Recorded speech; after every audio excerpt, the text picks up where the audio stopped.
Yes, ladies and gentlemen, a bit of a different night tonight. Although this will be getting broadcast tomorrow at lunch, so it's not really night time when you're watching this. Good afternoon, wherever you are. My name is Boise. I have got Gregor Neil from the Old Inn in Dunfermline joining me.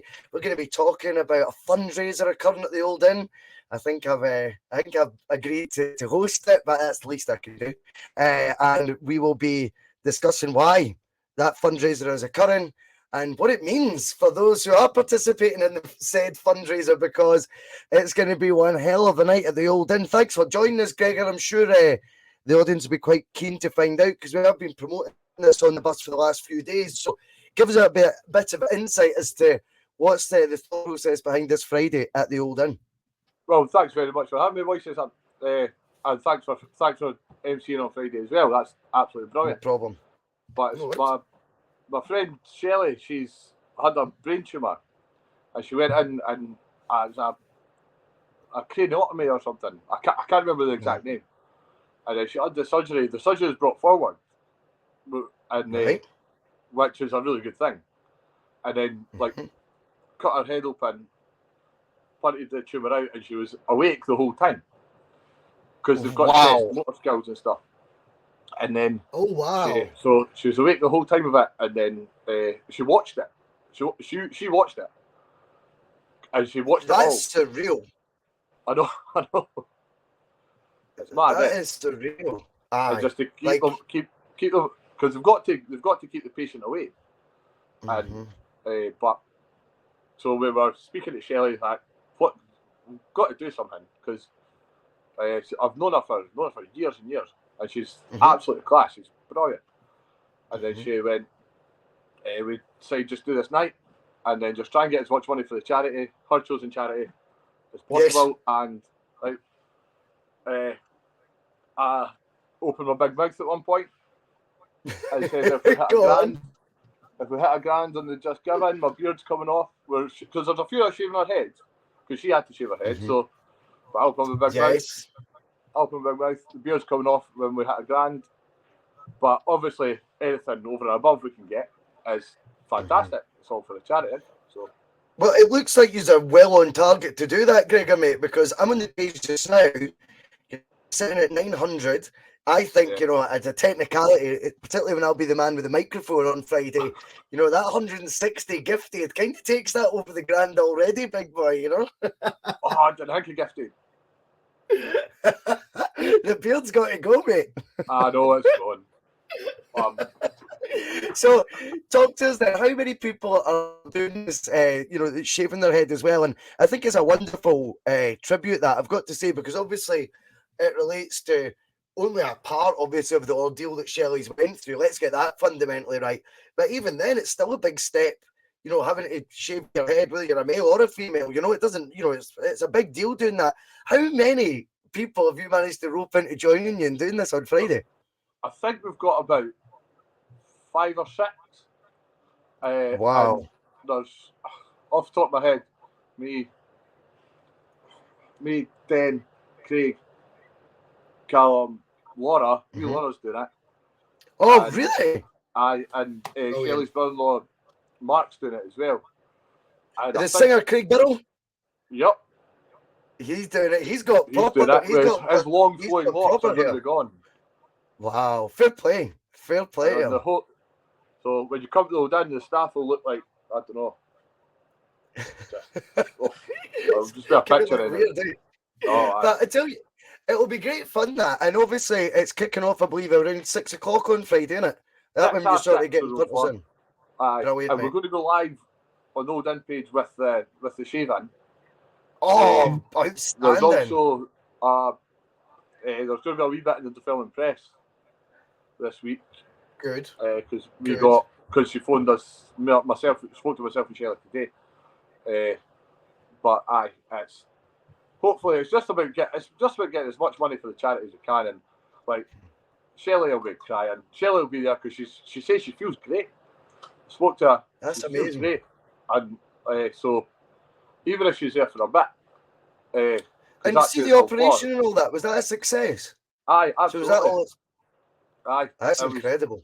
It was a big success, and she says like I've spoke to her and she's it's the best she's felt in her life.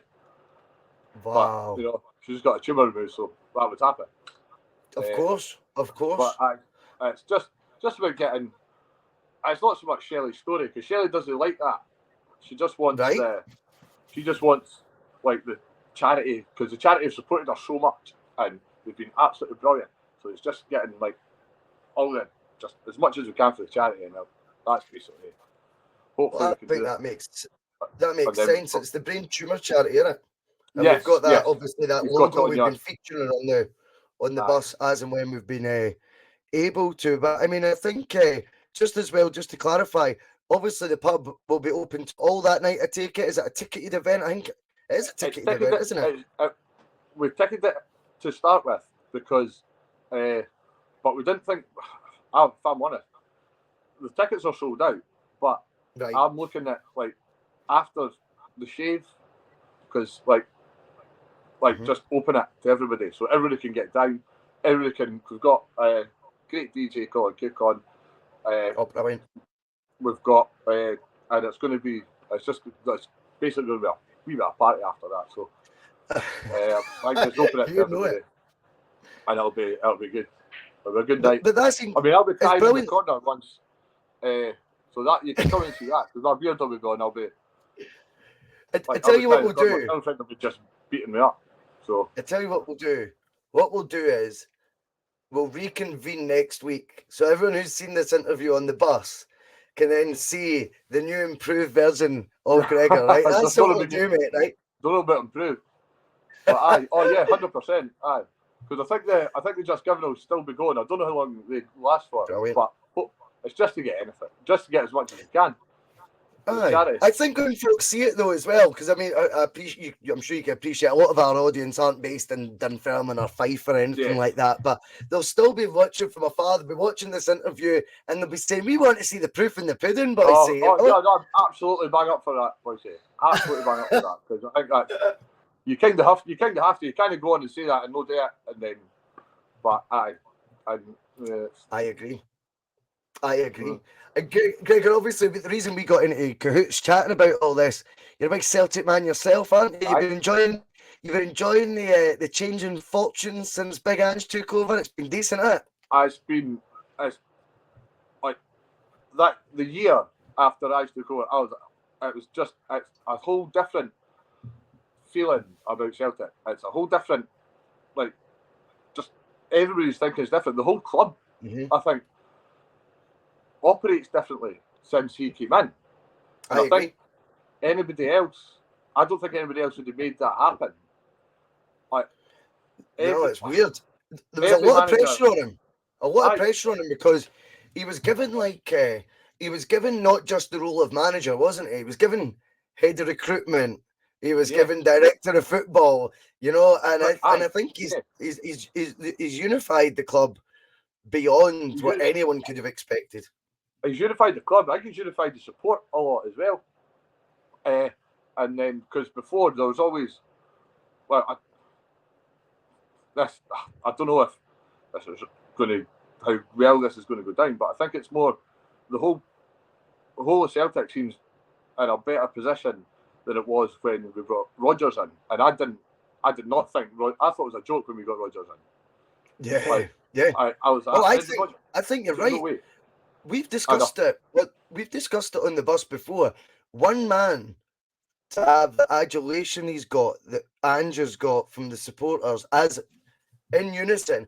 And I think the most remarkable thing about it as well, Gregor, I don't know what your take is on this, but it was a fragmented support when he came in, and it wasn't like he came as well with every single fan saying, "Oh, he'll be amazing." He had to win over certain supporters, myself maybe included in that, and to have achieved what he has, I think we're living in good times right now again, and hopefully that'll then go into Europe as well. I was when Rodgers left, annoyed obviously, and then when Lennon was appointed manager, I didn't think he was the right man for the job, but you've got to get behind him. Yep. You've got to get behind him. But then I think everything was put on Eddie Howe coming. That was apparently a dead cert. But what, like, I didn't know who Ange Bustalgia was when he came in. And then came in, and what he's done is just unreal. And the whole idea and the whole, like, just the whole thinking of behind Celtic now is totally different. And going up and up and up. And well, we seem to be more forward thinking as well, eh? Everything seems to be pre-planned. We're not reactive anymore. We're proactive now, Gregor. Do you know what I mean? Yes. Yeah. That's evident in our transfer activity as well. Yeah. Last season, and then this season too. And the 2 players lined up for January. Like, I know already, and that is impressive. And it's November, and so as long as just worry about ourselves, the only thing I'm worried about is if when Man City come in for Ange, and then stranger things have happened. He's got a good reputation with that City group. I just think right now we're in a situation where I think we've just got to enjoy the good times, and I think that's important. I think it's very easy sometimes to always be, and I'm probably guilty of it as well when we don't do well in Europe, but I think these things are to be savoured and enjoy them while they're there. They won't last forever. There will be the odd bump in the road, you know. You brought up Europe. I didn't think we'd be in that position this season. Yeah, that's We're in that position a lot faster than we should have been under a rebuild. So Europe is, and then Ange came out and said, "This is where we want to compete, but we've got to work at it."